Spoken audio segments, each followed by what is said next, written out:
kalian tunjuk. Mama Tuti bijaksana. Oke, Mama Tuti bijaksana. Bude cantik. Oke, Bude cantik. Tidak boleh mengulang kata positif. Nur Aswadi gagah. Oke, Nur Aswadi gagah. Pak Nur Aswadi silakan, siapa yang ini? Oke, Pak Junaidi ganteng. Oke, Pak Jus maco itu paling keren. Pak Jus siapa lagi? Yang belum? Belum terpati.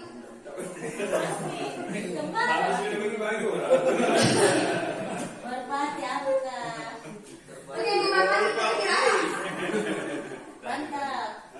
Iya, mantap. Oke, Bu Ulfa siapa lagi?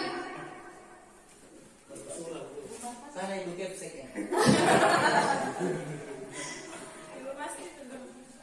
Ibu Mas siapa? Ya, Ibu lupa tunjuk siapa? Oke, Ibu Surah manis. Oke, Ibu Surah siapa yang ditunjuk? Bukan sek awet. Oke, Ibu Surah. Oke, Ibu Surah. Yang A sekuat tenaga menahan, yang B sekuat tenaga menarik.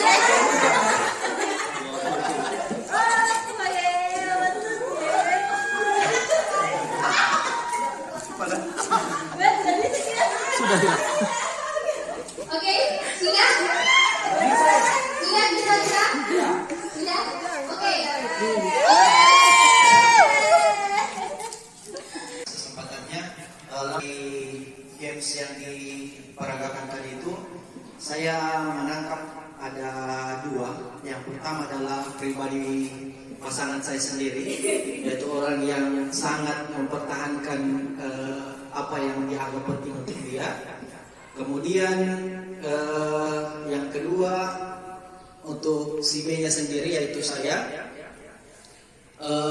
Sekuat apapun kita untuk meraih atau memaksakan keinginan kita kepada orang lain, jika bukan orang itu sendiri yang membuka hatinya, mungkin akan sulit.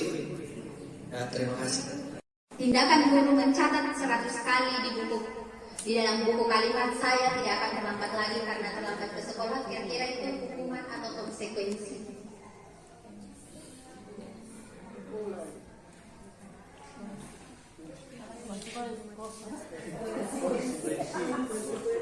Kira-kira itu hukuman atau konsekuensi? Oke, kira-kira apa perbedaan mendasar antara hukuman dengan konsekuensi? Kalau dia sudah melakukan satu kesalahan, kemudian kita memintanya untuk melakukan sesuatu yang menurut kita kayak mencatat 100 kali. Dia sudah terlambat, kemudian kita suruh dia untuk melakukan tindakan mencatat 100 kali. Oke, kalau konsekuensi?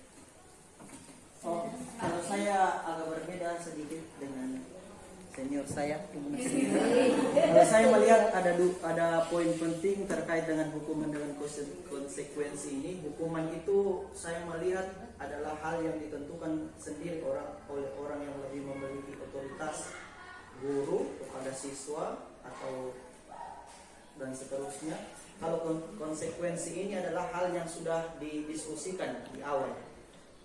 Ketika dia mengerjakan itu, apapun bentuknya, bisa dia berbentuk mungkin hukuman juga namanya, tapi sudah didiskusikan di awal. Jadi itu kemudian berubah jadi konsekuensi. Jadi kalau dia lari mengelilingi lapangan di awal, kalau sudah didiskusikan, itu jadi konsekuensi yang harus dia lakukan ketika melaksanakan kesalahan.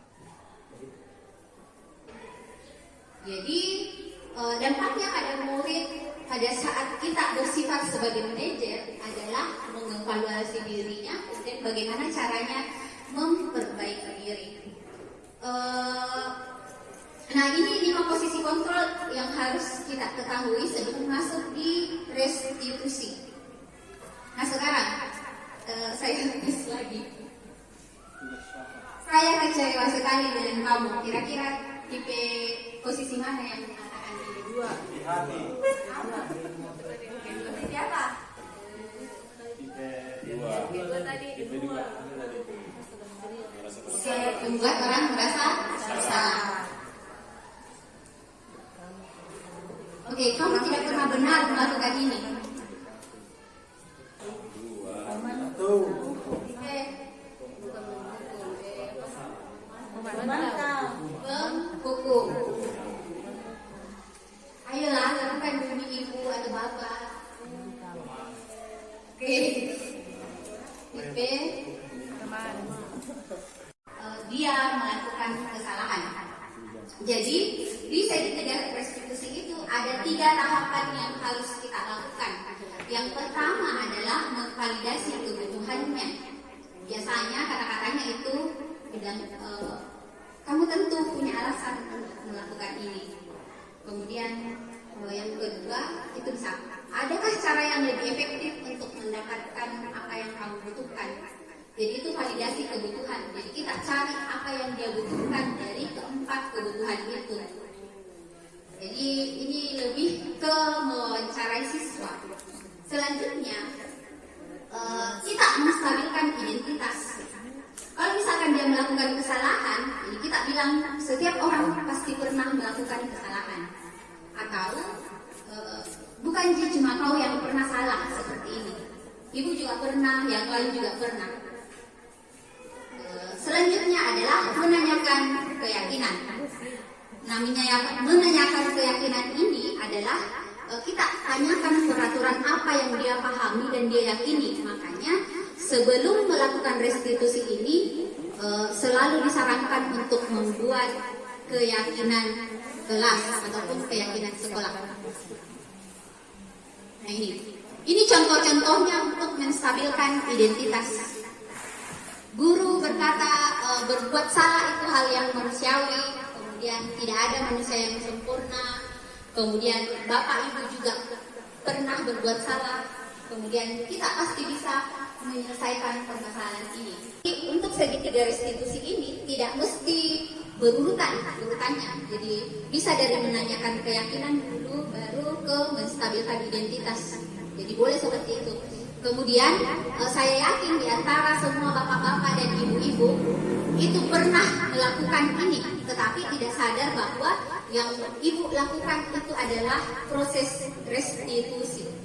Jadi mungkin masih bercampur dengan pembuat rasa bersalah atau dengan tipe manajer. Jadi semoga kita semua diberikan kesempatan untuk bisa menjadi manajer sesungguhnya bagi siswa kita.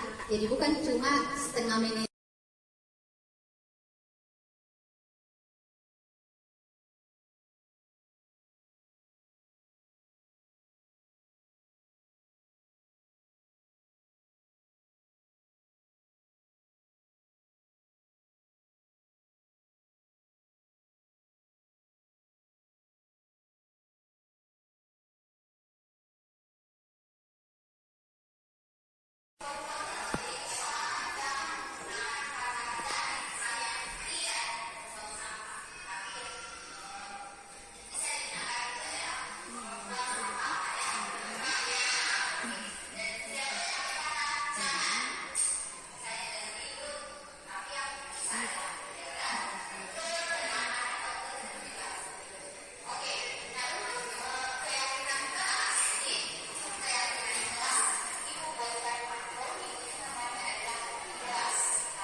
Dari apa yang telah dipaparkan tadi,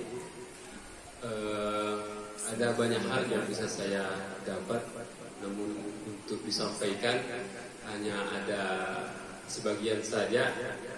Yang misalnya memberikan hukuman kepada siswa itu sebenarnya itu hal yang tidak wajar dilakukan oleh guru sesuai dengan teori-teori yang tadi disampaikan. Kemudian yang kedua, memberikan apresiasi juga itu salah satu hal yang selama ini kita lakukan. Ternyata dari teori ini kita bisa dapatkan bahwa itu juga salah satu cara yang kita anggap paling benar, tetapi itu masih ada hal yang lebih benar lagi, dan bahasanya mungkin itu masih tidak sesuai dengan teori yang baru tadi disampaikan. Kemudian ya mungkin itu dari saya.